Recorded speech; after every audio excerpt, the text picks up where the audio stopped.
Hello, and welcome back to Nat Scraps. I hope you're having a wonderful day. If you do not know me, my name is Natalie Pekonik, and I am a scrapbooker, paper crafter, and all of those good things. Today we are back with Christy's Beautiful Life's 30 Days of Sketches. We've done this before. I know, it's like halfway through March and I'm on day one. I'm really far behind. I've had some lazy weekends. I've had some, just not doing as much scrapbooking as normal. So I am a little bit behind. I am not going to guarantee that I am going to do all 30 days of these sketches, nor that it will happen in the next 3 months. It will happen however it happens. But today we are doing day one sketch, and day one sketch is from Sarah Christensen. Thank you, Sarah, for a really beautiful sketch. You've seen it there on the left hand side.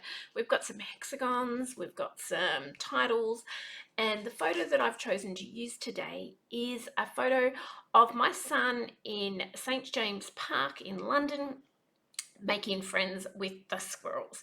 So if you've been to London, you'll know that there's squirrels everywhere. We had got up in the morning and we're heading out to explore a little bit of the city, and my as we're walking through, we just love watching the little squirrels run everywhere, and we're making little sounds, and they'd run up and see if we had food.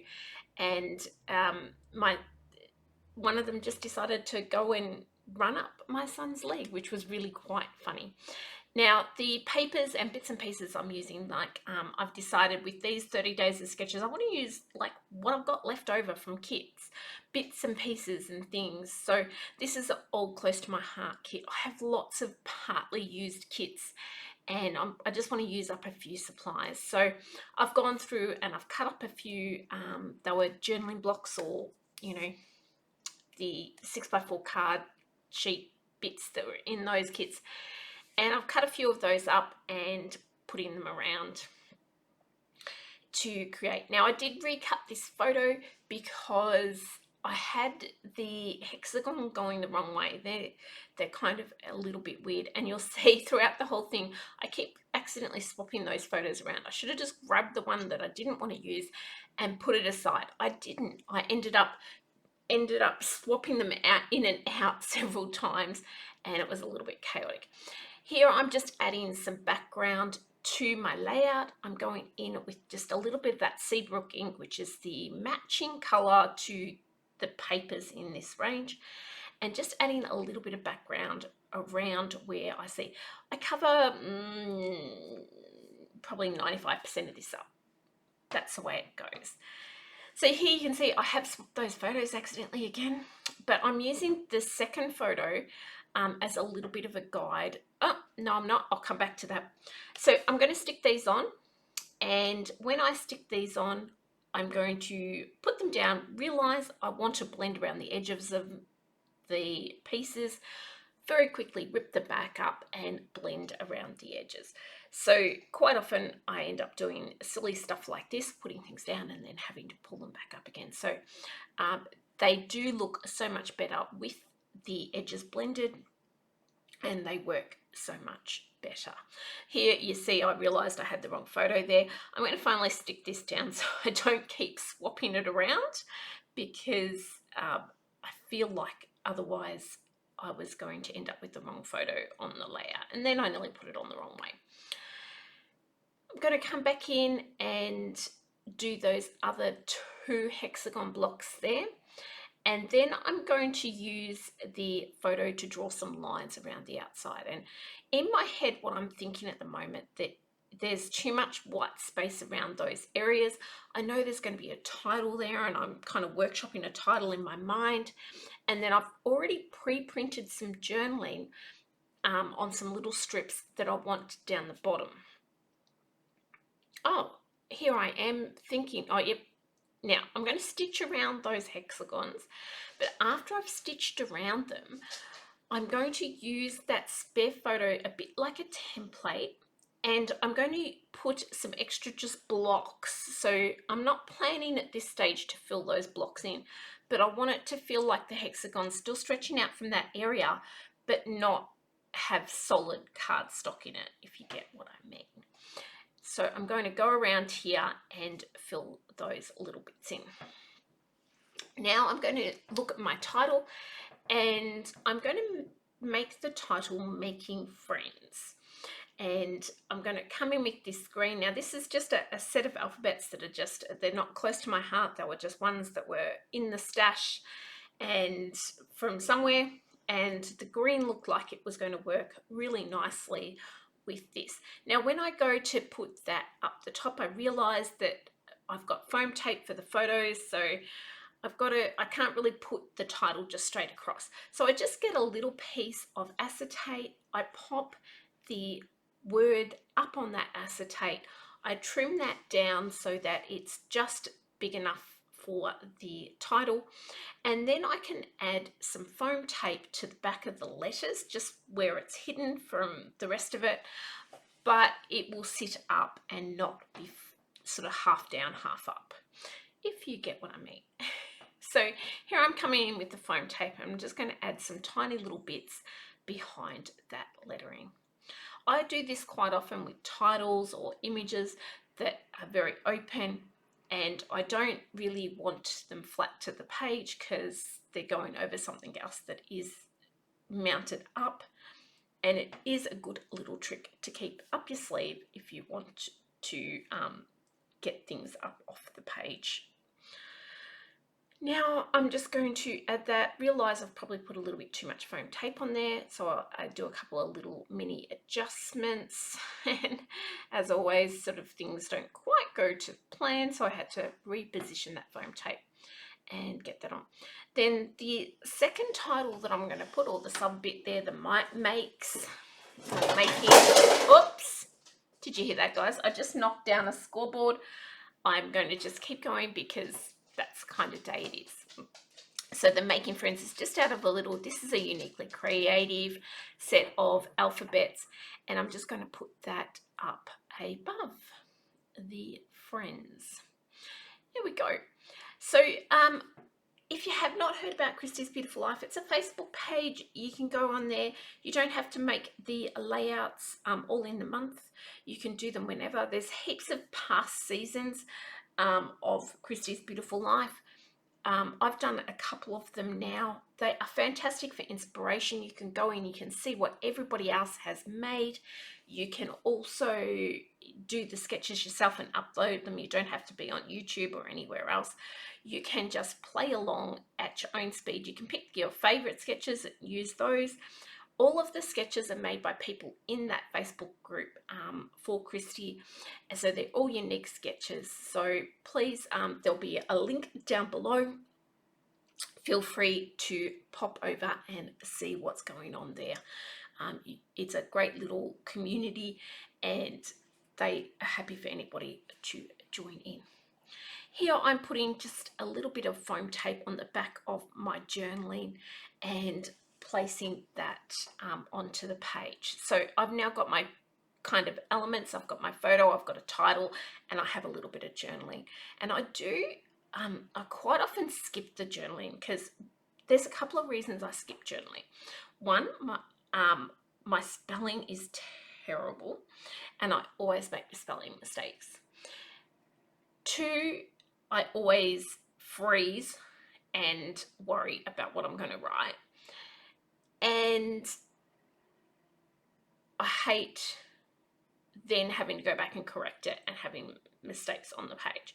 So for me, if I don't type out my journaling and do it in strips, I quite often either hide my journaling or write it on the back of the page, because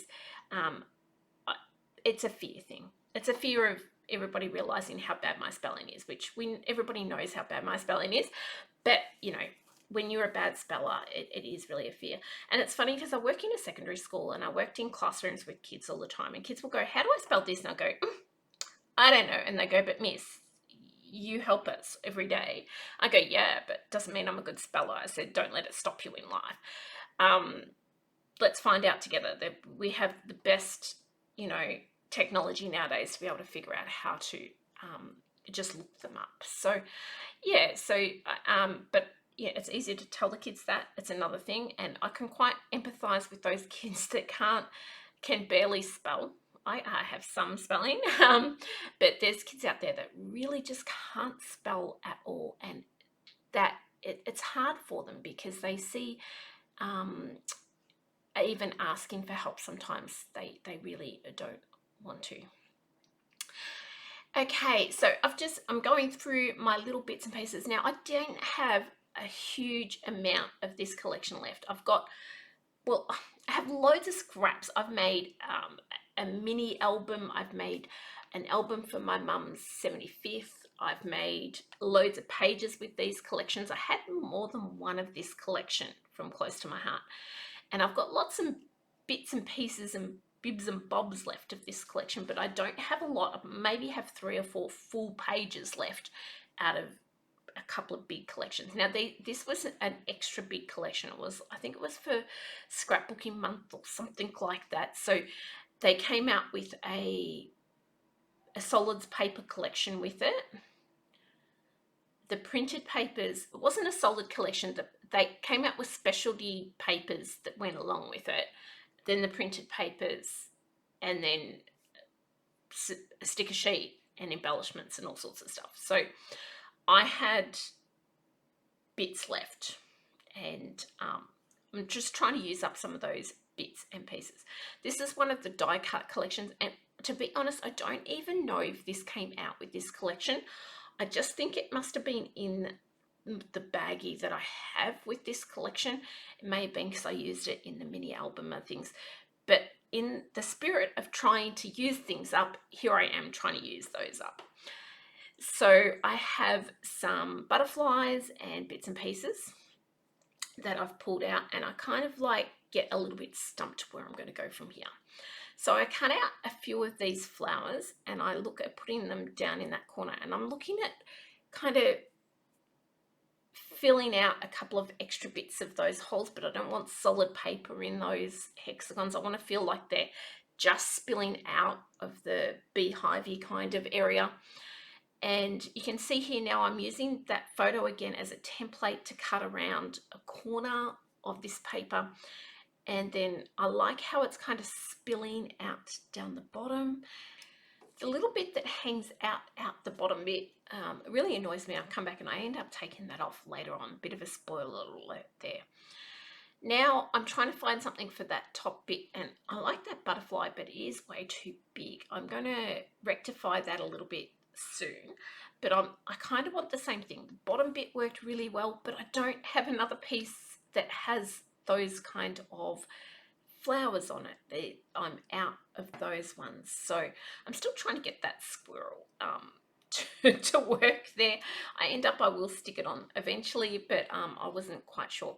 Now I just have this tiny little offcut. You can see it here, a little offcut, and I'm going to do the same thing as I did before, cut around, which I did completely off camera, and fill that so it's kind of spilling up to that top, and that is going to work. I do jiggle and juggle it around before I decide finally where it is.